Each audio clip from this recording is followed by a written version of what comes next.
आज हम लोग पढ़ने वाला है क्या, पाचन तंत्र। समझिए ना, आप लोग शुरू से अंत तक बने रहिए और देखिए पाचन तंत्र का एक भी सवाल नहीं छूटेगा, है ना। तो आ जाइए हम लोग स्टार्ट करते हैं पाचन तंत्र। देखिए पाचन तंत्र, तो पाचन तंत्र होता क्या है। सबसे पहले ये देखिए, आप ये मानव है, समझ गए ना।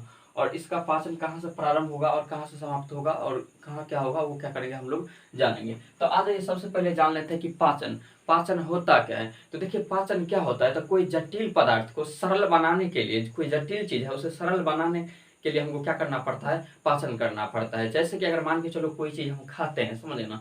तो खाते हैं, जैसे कि नारियल खाया, तो नारियल कितना बड़ा रहता है, इतना बड़ा रहता है। और उसको खाया, तो जब उसको खाएंगे मुंह में, तो उसे क्या करें, इतना बड़ा रहा है, एक बाइक तो वो नहीं, उतना बड़ा है, इतना बड़ा है, तो एक बाइक तो नारियल को नहीं यहाँ तक ही डाल दीजिएगा पेट तक। तो उसे क्या करना है, थकुचना पड़ता है, समझ ना। तो नारियल को क्या करते हैं, मुंह में डाल के उसे क्या करते हैं, तो थकुच उकुच कर क्या करते हैं, में ही करते हैं। तो इसलिए उसे हम क्या करना पड़ता है, तो अंदर में। तब ये बड़े चीज है, इसको हम क्या करेंगे, खाएंगे। तो इसको क्या करेंगे, देखिए खाएंगे, तो खाएंगे इसको मुंह द्वारा क्या करेंगे। खाना जो है ना, दो तरीका से, मुंह में दो तरीका से होते हैं।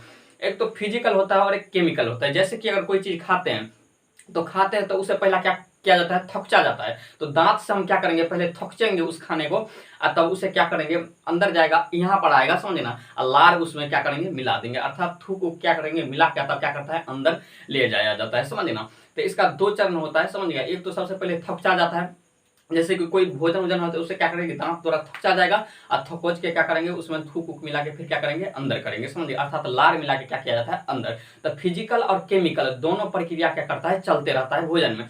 अब आ जाए इसका काम क्या होता है, पाचन क्यों होता है। तो पाचन इसीलिए होता है कि भोजन में से क्या करता है, ऊर्जा का निर्माण करता है।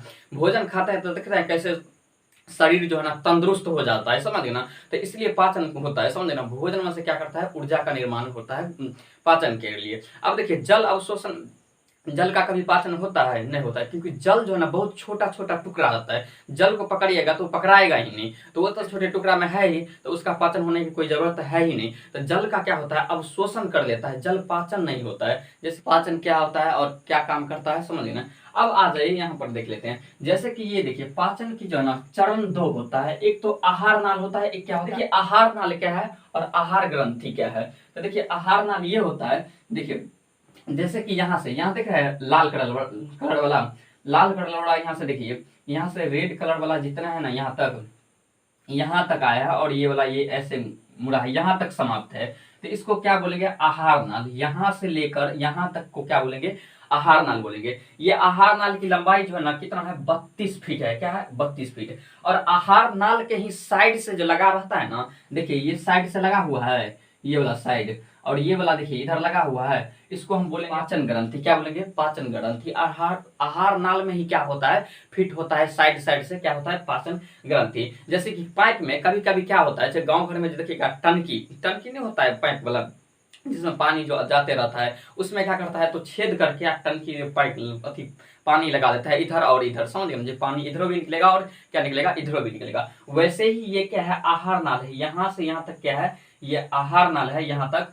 इसके देखिए ये साइड से, ये देखिए ये क्या है, ये है पाचन ग्रंथि। ये भी क्या है, पाचन ग्रंथि। इसमें भी क्या हो जाएगा, पाचन ग्रंथि। और यहाँ भी एक क्या है, पाचन ग्रंथि। मुंह में भी है पाचन ग्रंथि। तो देखिए मुख गुहा, तो आहार नाल में सबसे पहला भोजन जो स्टार्ट होगा, तो पहला भोजन कहाँ डालते हैं, यहाँ ना इसमें डालते हैं। पहले भोजन कहाँ डालते हैं, मुख में। तो इसे क्या कहा जाता है, मुख गुहा। इसको क्या बोलेंगे, देखिए इसे क्या बोलेंगे, मुख गुहा। इसे क्या बोलेंगे, मुख गुहा। अर्थात यहाँ से क्या करेंगे, भोजन को क्या करेंगे, डालेंगे। तो मुख गुहा से भोजन जाएगा, अर्थात मुख में पहले भोजन लिए, समझना। अब मुख में जब भोजन लिए तो यहाँ जाएगा, कहाँ जाएगा, यहाँ पे। इसको बोलेंगे क्या, ये ग्रास नली। तो यहाँ से यहाँ तक जब आएगा, इसको क्या नाम देंगे, ग्रास नली। अर्थात मुख गुहा से भोजन कहाँ प्रवेश करेगा, ग्रास नली में। ग्रास नली में प्रवेश करेगा, कहाँ करेगा, ग्रास नली। तो इसको यहाँ से यहाँ तक इसकी लंबाई कितनी होती है, 25 सेंटीमीटर। तो पूछेगा क्वेश्चन की ग्रास नली की लंबाई कितनी है, तो 25 सेंटीमीटर है। कितना है, 25 सेंटीमीटर। मगर यहीं पे अगर पूछ देगा आहार नाल की लंबाई कितनी है, तो 32 फीट है। क्या है, 32 फीट। समझ में आ गया। तो ग्रास नली कौन होता है, यहाँ से यहाँ तक इसको क्या बोलेंगे, यहाँ से यहाँ तक इसको क्या बोलेंगे, ग्रास नली। ग्रास नली की लंबाई कितना होता है, यहाँ से यहाँ तक 25 सेंटीमीटर होता है। उसके बाद देखिए ग्रास नली में जाएगा, पहले मुखगुहा में, मुखगुहा से कहा गया ग्रास नली में, ग्रास नली से तब जाएगा यहाँ पे, यहाँ तक ये तो आ गया भोजन। अब देखिए भोजन कहाँ आएगा, अब इसमें आएगा, इसका नाम क्या पड़ गया, अमाशय। इसका नाम क्या पड़ गया, अमाशय। ये वाला भाग जो देख रहे हो इसका नाम है अमाशय। अमाशय क्या नाम है, अमाशय इसका नाम है। अब देखिए यहाँ तक भोजन आ गया, समझना। ग्रंथि में भोजन नहीं जाता है, ध्यान में रखिएगा, ग्रंथि में भोजन नहीं जाता है, वो साइड से करता है, तो उसमें जो है ना ये पचाने के लिए वो सब लगा रहता है, समझ ना, तो उसमें भोजन नहीं जाता है। अब देखिए यहाँ आया, समझ ना, अमाशय में भोजन आया। अब अमाशय में भोजन ठहराया हुआ है, अमाशय से क्या करेगा, इसमें जाएगा, किसमें, ये वाला भाग दिख रहा है लाल कलर वाला भाग, इसमें जाएगा। इसका नाम है छोटी आंत। तो अमाशय के बाद कहाँ जाएगा, छोटी आंत में जाएगा। तो इसको हम क्या बोलेंगे, यहाँ लिख देते हैं, अमाशय के बाद क्या जाएगा, छोटी आंत में। छोटी आंत में क्या जाएगा, भोजन जाएगा, समझे ना। और छोटी आंत से कहाँ जाएगा, ये देखिए छोटी आंत यहाँ तक ही समाप्त होगा, और यहाँ पर, यहाँ से चालू होता है क्या, बड़ी आंत। यहाँ से देखिए ये बड़े वाला है, समझे ना, ऐसे करके साइड साइड से है, फिर ऐसे करके, फिर ऐसे करके, फिर ऐसे करके यहाँ तक, ये यहाँ तक है। तो इसको क्या बोलेंगे, बड़ी आंत। इसको क्या बोलेंगे, बड़ी आंत बोलेंगे। क्या बोलेंगे, बड़ी आंत। अब देखिए बड़ी आंत तो यहाँ तक ही जाएगा, और यहाँ के बाद जो है ना चालू हो जाता है क्या, गुद्दा। यहाँ के बाद क्या होता है, अंतिम प्रक्रिया क्या है, गुद्दा। अर्थात कोई भोजन जो का अंतिम प्रक्रिया जो होता है ना, जो निकाला जाता है भोजन, किसके द्वारा, गुद्दा के द्वारा, जिसे हम हगटन बोलते हैं, वो कहाँ निकाला जाता है, गुद्दा के द्वारा निकाला जाता है। तो समझ में आ गया है ना कि भोजन कितने तरह से गुजरता है, समझना। पहले मुखगुहा में, मुखगुहा के बाद कहाँ जाएगा, ग्रास नली में, ग्रास नली के बाद कहाँ जाएगा, अमाशय में, अर्थात अमाशय को ही पेट कहा जाता है, समझे ना। अमाशय के बाद कहाँ जाएगा, यहाँ छोटी आंत में, छोटी आंत के बाद बड़ी आंत में जाएगा। अब बड़ी आंत के बाद कहाँ जाएगा, गुद्दा द्वारा उसे क्या किया जाएगा, निष्कासित किया जाएगा, समझ गए ना। अब आ जाइए, देखिए इसमें जो है ना, देखिए ग्रंथि के बारे में देखिए, यहाँ हम क्या बोलते हैं, पाचन ग्रंथि। इसमें मुंह में जो है ना, यहाँ लार ग्रंथि होता है, यहाँ क्या होता है, लार ग्रंथि, ध्यान में रखेंगे, लार ग्रंथि होता है। क्या होता है, लार ग्रंथि। देखिए इसमें जो है ना, यहाँ ये जो है, ये ग्रास नली जो है, ग्रास नली में कोई ग्रंथि नहीं पाया जाता है, यहाँ भोजन का पाचन नहीं होता है, ये सिर्फ धकेल के पहुंचाता है। जैसे किसी चीज को अगर धकेल के पहुंचाता है वहां, तो ये क्या करता है, ग्रास नली भोजन को धकेल के और जस्ट क्या करता है, अमाशय में क्या करता है, पहुंचाता है।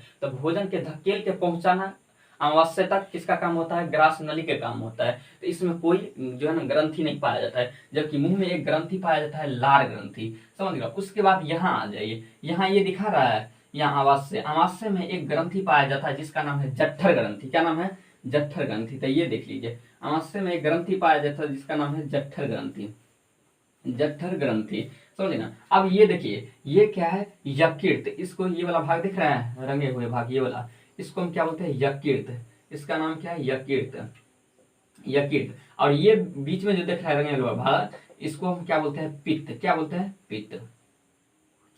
क्या बोलते हैं, पित्त। अर्थात जो है ना, यकृत ही क्या करता है, पित्त का निर्माण करता है। यकृत जो है ना, सभी पित्त, यहाँ से पित्त का निर्माण करके और पित्ताशय नामक थैली में क्या करता है, जमा करता है, समझे ना। और ये क्या करता है, भोजन पचाने में मदद करता है। और ये वाला जो देख रहे हैं, इसका नाम है अग्नाशय, अग्नाशय ग्रंथि, अग्नाशय ग्रंथि।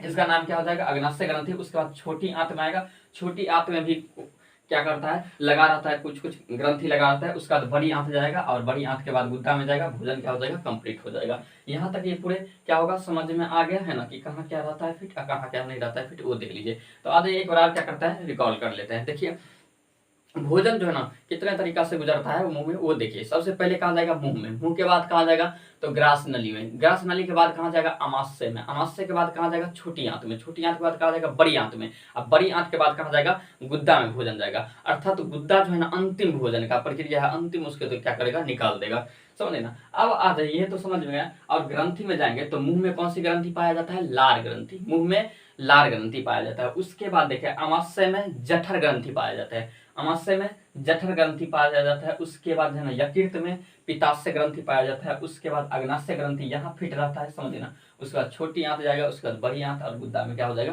कंप्लीट हो जाएगा, समझे ना। अगर पूछेगा आहार नाल की लंबाई कितना है, तो 32 फीट है। उसके बाद इसके ग्रास नली की लंबाई पूछेगा तो 25 सेंटीमीटर हो जाएगा। अब आ जाइए, हम देखेंगे किसके बारे में, मुखगुहा के बारे में, क्योंकि मुखगुहा का काम क्या होता है। देखिए मुखगुहा, ये मुंह है, समझ ना, इस भोजन इसमें जाएगा, समझ ना, तो भोजन जाएगा तो इसमें थकचेगा, क्या थकचेगा, दांत, समझ ना, तो दांत और जी क्या होता है, दांत जी और लार, थूक जो होता है ना उसे ही लार कहा जाता है, समझ ना, तो दांत जी लार ये क्या होता है, मुख गुहा में क्या होता है, समझ ना। अब आ जाइए लार, देखिए दांत को अलग से पढ़ना पड़ेगा, जीभ को अलग से पढ़ना पड़ेगा, समझ लेना। हम यहाँ देख लेते हैं लार के बारे में। देखिए लार जो है ना, मनुष्य के जो है ना मुख में जो है ना 3 जोड़ी लार ग्रंथि पाया जाता है, 3 जोड़ी लार ग्रंथि पाया जाता है। उसमें देखिए पहला जो हो जाएगा वो कौन हो जाएगा, पैरोटिक लार ग्रंथि, क्या हो जाएगा, पैरोटिक लार ग्रंथि पाया जाता है। देखिए पैरोटिक ध्यान में रखेगा कि पूछेगा कि सबसे बड़ी लार ग्रंथि कौन सी है, तो पैरोटिक है, कौन है, पैरोटिक है। दूसरा है सबलिंगुअल, कौन है, सबलिंगुअल। उसके बाद तीसरा है सब मैंडिबुलर है, कौन है, सब मैंडिबुलर है, समझ गए ना। तीनों ध्यान में रखेगा, तीनों में सबसे फेमस कौन है, बड़े वाला, क्योंकि बार बार पूछा जाता है कि सबसे बड़ा लार ग्रंथि कौन है, तो सबसे बड़ा लार ग्रंथि जो हो जाएगा वो कौन हो जाएगा, पैरोटिक हो जाएगा, कौन हो जाएगा, पैरोटिक। उसके बाद दूसरा ध्यान में रखिएगा है ना, सबलिंगुअल हो जाएगा। तीसरा होगा सब मैंडिबुलर हो जाएगा, समझ गए ना। ये जो है ना मनुष्य जो है ना प्रतिदिन जो है ना 1 से 1.5 लीटर क्या करता है, तो लार को बनाता है। प्रत्येक दिन जो है ना मनुष्य क्या कितने बनाता है, 1 से 1.5 लीटर क्या बनाता है, लार बनाता है, समझ गए ना। लार क्या हो गया, अब वो आ जाइए लार ग्रंथि। देखिए लार तो ये समझ गया कि कितने प्रकार के होते हैं, 3 प्रकार के, समझ गए ना। सबसे बड़ा कौन होता है, पैरोटिक। उसके बाद क्या आता है, सबलिंगुअल। उसके बाद क्या होता है, सब मैंडिबुलर होता है, समझ गए ना। अब इस लार ग्रंथि में जो है ना 4 प्रकार का एंजाइम पाया जाता है, क्या पाया जाता है, 4 प्रकार का एंजाइम पाया जाता है। अब देखिए 4 प्रकार का एंजाइम, पहला क्या है, लाइसोजाइम। उसके बाद क्या है, टाइलिन। उसके बाद डायस्टेज। उसके बाद क्या है, म्यूकस। अब आ जाइए लाइसोजाइम का क्या काम होता है, तो लाइसोजाइम का काम ये होता है कि भोजन द्वारा कोई जीवाणु जो आता है ना उसको क्या करता है, मारता है, थकुच देता है उसी भोजन में, ताकि भोजन में क्या हो जाए, मिल जाए, समझ ना। तो भोजन द्वारा जो अर्थात मुख में कोई भोजन लेते हैं और वहां जो है ना भोजन जाता है, उसमें जो कोई जीवाणु जो आ जाता है ना तो उसे क्या करता है, मारता है। किसका काम होता है, लाइसोजाइम का, समझे ना। तो लाइसोजाइम का काम समझ गए, लाइसोजाइम का क्या होता है, जीवाणु को नष्ट कर देना, जो भोजन द्वारा मुंह में जाता है उसे क्या करता है, नष्ट करता है।